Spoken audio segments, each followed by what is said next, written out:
بەداخەوە کەسانێکی زۆر هەیە لە موسڵمانان پێیان شەرمە، پێیان عەیبە پەیامی خوا بە خەڵکی ڕابگەێنن. دینداریان پێ عەیبە، پێیان عەیبە لە فەیسبووکی خۆیان، لە پەیجی خۆیان، ئەکاونتی خۆیان پێیان عەیبە بابەتێکی دینی بڵاوکەنەوە. شەرم دەکەن، دڵنیا بەلەوە مادەم تۆ شەرم بکەیتەوەی کە دینی خوا بڵاو بکەیتەوە، خوا لە دنیا و قیامەت شەرمەزارت دەکات. وەڵا کاکە ئەگەر دین بڵاوکەمەوە بەخوا نانەکەمە بڕێ، یاخود دەڵێن ئەمە فڵان کەسە و ئیسلامیە، لەبەر ئەوەندە ترسنۆکە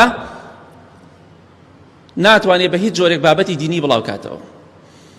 ئەمانە خۆیان مەحروم کردووە لە خێرێکی زۆر گەورە، چونکە شەرم دەکەن لەوەی دینی خوا بڵاوکەنەوە، بێگومانیش خوای گەورە شەرمەزاریان دەکات. خوایە بە گەورەی خۆی دروستکەری ئەرز و ئاسمان و بوونەوەر شەرم ناکە لەوەی حەق و ڕاستی ڕوون کاتەوە. بە ئێمە دەفەرمێ شوێنی دینی خوا بکەون، تۆ پێت شەرمە دینی خوا بڵاو بکەیتەوە. خۆشەویستی خوا صلی الله علیه وسلم هەتاکو وەفاتی کرد، هەتاکو مرد، پەیامی خوای بە خەڵکی ڕاگەیاند، بەڵام تۆ پێت شەرمە. بدڵنیا بە هەر کەسێک پێ شەرم بێ خوای گەورە شەرمەزاری دەکا، چونکە خوای گەورە ڕەحم بە کەسێک ناکە دینداری بە شەرمەزاری بزانێت، بە شەرمەزاری بزانێت کە دینی خوا بڵاو کاتەوە. ئەوە تەکەبورە کە پێغەمبەری خوا صلی الله علیه وسلم دەفەرمێ تەکەبور چییە؟ یەکێک لەوانە ئەلکیب بەطەر الحەق، حەق ڕەت بکەیتەوە. وەڵام من ئامادە نیم بڵاوی کەمەوە حەقە، پێم عەیبە دینداری بڵاو کەمەوە. هەتا بە جۆرێک مسلمانی وا هەیە پێی شەرمە لە هەندێک جاگا بڵێ سەلام عەلەیکم، ئەڵێ با نەزانن من کەسێکی دیندارم. بەداخەوە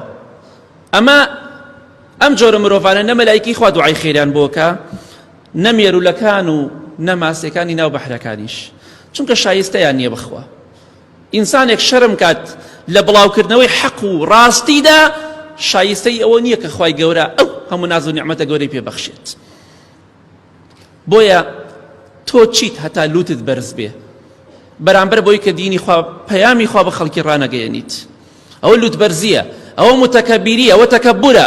خۆ بە زرزانینە کە پێت شەرمە دینی خوا بڵاوکەیتەوە. بێدینێک ملحیدێک پێی عەیب نییە پەیامی خۆی بە خەڵکی ڕابگەیەنێ، بە شانازیەوە باسی دەکات، بڵاویشی دەکاتەوە و دیفاعیشی لێ دەکات. بەڵام تۆی مسلمان پێت شەرمە دینداری خواپەرستی بکەی. ئەگەر ئەمە بیر و باوەڕت بێ بەڕاستی ترس ناکە بە قیامەت.